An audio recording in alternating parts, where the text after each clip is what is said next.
welcome to the new vlog. My hair's a mess, but I just wanted to start off the vlog here and introduce my TBR. Priority number one is a mass paperback romance by Katee Robert, Forbidden Promises. I think this is like the fourth book in the O'Malley series. It's been a while since I read the last book. This was due on Monday, so I need to finish this preferably today so that I could get it back. I have The It Girl by Ruth Ware, which is going to be part of the Literally Dead book club and the book troupe because they're doing like a combined thing. This also was one of my anticipated reads as I really enjoy Ruth Ware. Next I have Daisy Darker by Feeney, another anticipated release for me because this was my August 2022 book of the month pick, and I was excited for it but somehow just haven't found my way to it because I've had a lot of library books to get to. Another book is actually an early release. It's supposed to be coming out next week if it hasn't already. Let me double check. Yeah, currently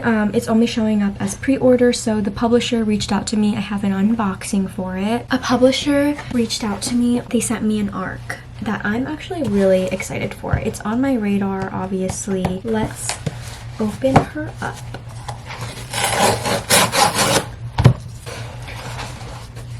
Yes! This is House of Hunger by Alexis Henderson. I really liked Year of the Witching, which I gave 4 stars. This is supposed to be an arc, but it looks like a full-ass finished copy. Wait, it's coming out literally next week. Oh my god. I should read this in a new vlog because I'm very excited about this. Thank you so much to Berkeley for sending this my way. I'm very, very excited. So I have House of Hunger and hopefully I enjoy it and can get you excited enough to get your own copy. Just on the plan today, because I don't have work, is to get a new microwave. Ours I guess broke, so I think my mom and I are going to go get that. My new upload went out. I am running on really little sleep, but I'm glad I was able to get something up. I had it scheduled. It always feels better when it's scheduled. I have not done any reading. Currently, I'm filling out a new spread in my bullet journal. I'm decorating it while watching a new show on Apple TV called 5 Days at Memorial about one hospital during Hurricane Katrina. And I guess later the investigation of why after 5 days there are 45 people who died. I've read I think only one book about Hurricane Katrina in middle school, though the name is escaping me. I don't know if I would ever be able to find it, but it was about a family that had evacuated to the Superdome. I'm enjoying it so far. I'm really only like 10 minutes or so into the second episode, but so far I'm enjoying it. I think I have to give up hope on being able to finish this today, or at least in time to get it to the library before it closes at 8 o'clock, because that would only leave me 2 hours and I'm not yet done decorating my bullet journal. I returned 3 books from the vlog that I just uploaded. I had 2 holds, so Sheets by Brenna, Thummler. It's just a cute little graphic novel. And then Do You Take This Man, a new release by Denise Williams, of which I read How to Fail at Flirting this year and really liked it. It's not necessarily an unboxing because I already opened it, but Coda got me another present. It just delivered late. I have been wanting a Hope Macaulay cardigan for the longest time. I like genuinely had no clue what he had brought. I was like, oh, where's your usual weekend bag? Like, it comes with this like official booklet, this fucking handwritten note by Hope and team. Oh my god. So I'm like actually excited for it to get kind of cooler, for it to be like sweater weather. It smells a little bit weird, but definitely not as weird as the strawberry cardigan that I got off of Etsy, but this is so wonderful. I'm fucking pumped. Like, this just makes all my dreams come true. Thank you very much.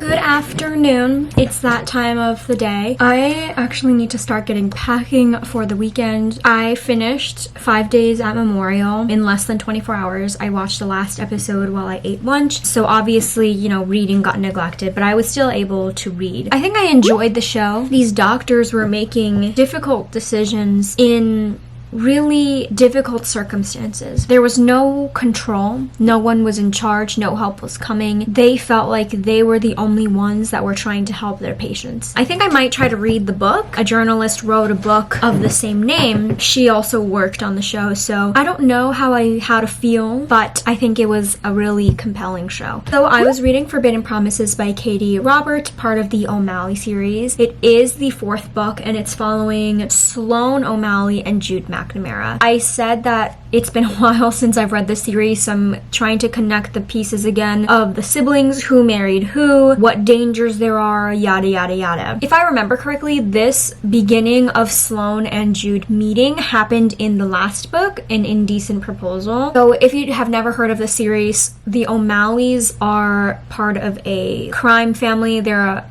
Boston mob, Irish mob, and Sloane is the youngest child, or one of the youngest children. Each story is following one of the siblings, and they're all romances, as they are written by Katee Robert, and Sloane's is going to be with Jude. Sloane has run away from Boston to a small little oceanside town. Sloane is like 24. Jude is, I think, 35. So there's a bit of an age gap. I read 136 pages yesterday, which I definitely need to log into my bullet journal. I'm liking it. These books I read them more because they're entertaining as opposed to it being like really great. I think they're usually like 3 or 4 stars. They're very, very sexy, spicy, steamy. Sexy times have happened. I didn't love this one part that just happened about why there's like this rift between them. It's also complicated for Jude, also because he has kind of an ulterior motive. Everything kind of moved along really fast. The attraction between the two of them was apparently immediate, as it usually is for like a super, super steamy romance. I think I feel differently about this book than I do with the other ones, because this feels a little bit more insta-lovey than the other ones. In the other books, there was a lot more time for there to be sexual tension, and they were basically courting each other, both parties. In this one, they're in, I guess, sort of an isolated situation. They're neighbors, and they live in the same small little town, as opposed to Boston, even though it fucking feels like a town. That everything kind of just moved really, really fast for me in this one. I mean, not to say that I'm not enjoying it and that the steamy parts aren't any good. I just feel like the story itself doesn't hold up as well compared to her siblings.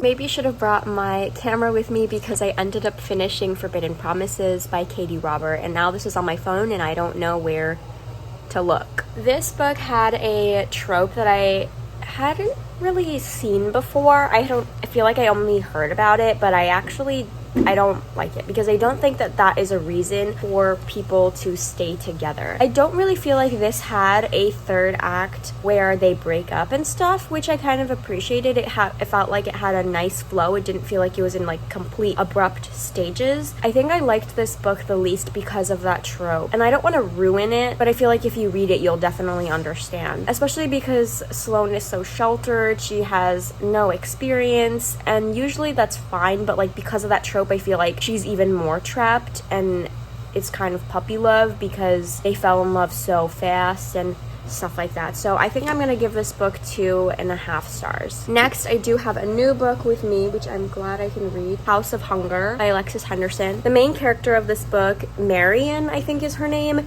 has always grew up poor and wanting desire and to leave this city, but she finds out about this position to be a blood maid, where you work for rich people and they drink your blood. She applies, and I think she gets it. That alone sounds horrifying. This is gonna be a scary ride. Oh my god.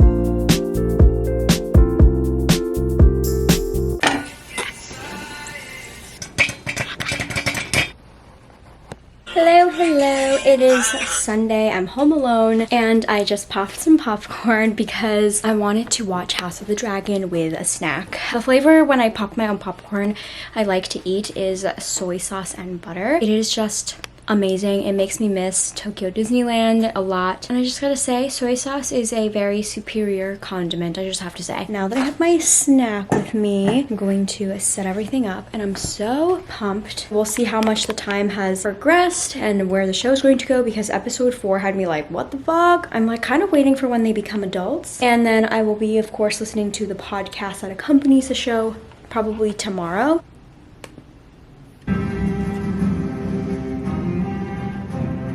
Chopsticks are the best way to eat this. I did finish watching House of the Dragon. It seems like my question was answered for me. The preview for next week showed that they will all be adults, and I think they're going to flash forward 10 years. Episode 5 was... oh my gosh, I had my jaw dropped because, oh my god, so many things, so many conniving things. It's so political. Things are going to be moving along now. I'm a little afraid because now Alicent is in her like bad bitch era. We'll see how that's going to play out. I definitely made too much popcorn. I kind of knew it as soon as I opened up the lid when I turned the heat off. I might try to eat a little bit of frozen mango just to kind of like refresh the palate, and then I will just tuck myself in with my book.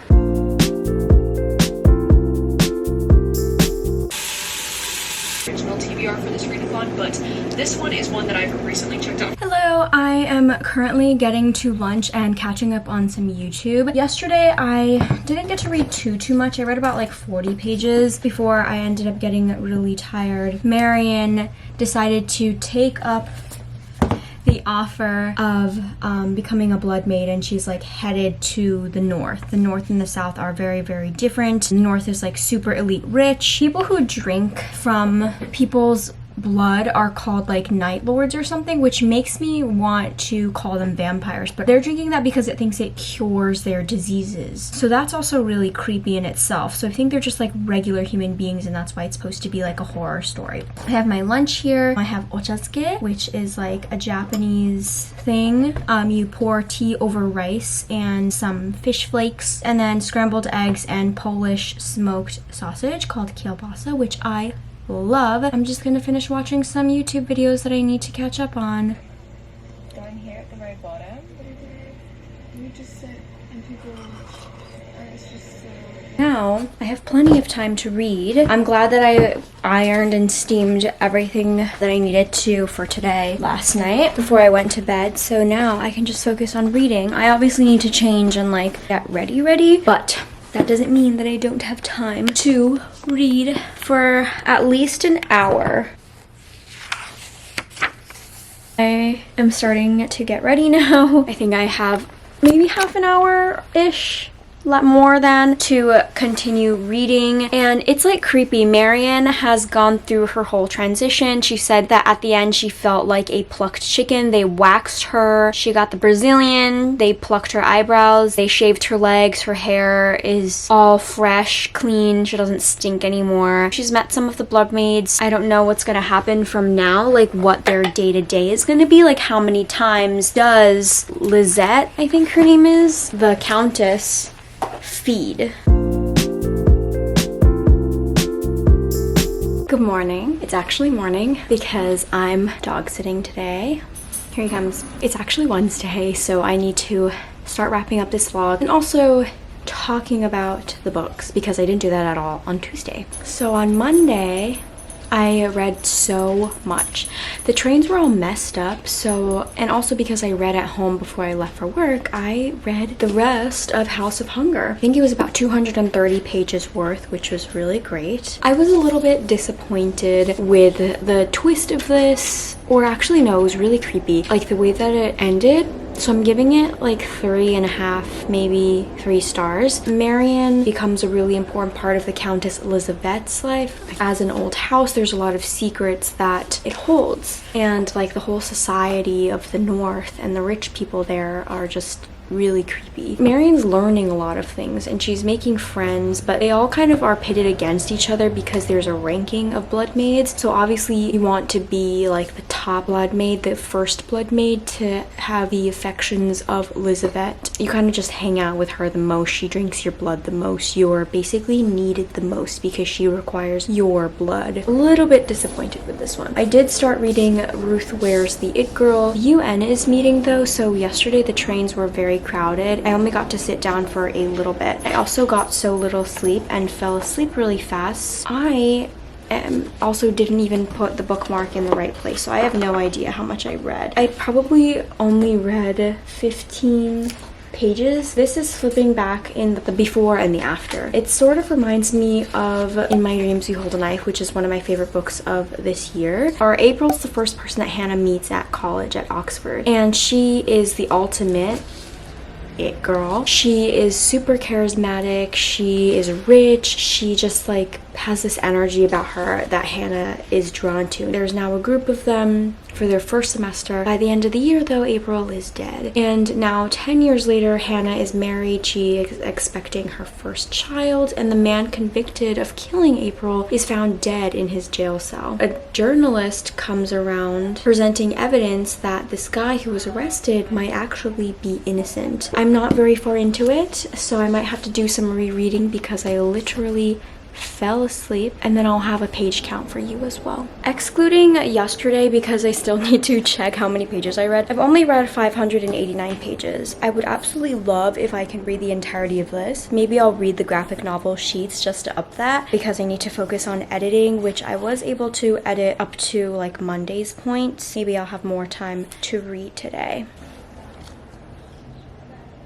I don't love how yellow the lighting is, but I'm getting very, very tired. It's like 10 o'clock because I didn't sleep very well on Monday or Tuesday. The reality is that this is over 400 pages and I'm not going to finish it today because so far I'm only 50 pages into it. I'm going to finish off the vlog here. The page count shouldn't be very high. It's probably like 600 pages or so. Forbidden Promises was like the smutty time. Gave that 2.5 stars. I read House of Hunger, which I gave 3.5, and I didn't end up getting 2 sheets. So far though, with The It Girl, I wish that I had more thoughts, but because I'm only 50 pages in, I only know what the synopsis has told me. If you would like to know my thoughts about this book, just continue on watching in the next vlog because I will be starting a new vlog tomorrow, continuing to read this obviously. I hope that I can read more next week, especially because I'm continuing another Thursday to Wednesday vlog. I hope you enjoyed this vlog. Please give it a big thumbs up and I will see you all in my next video.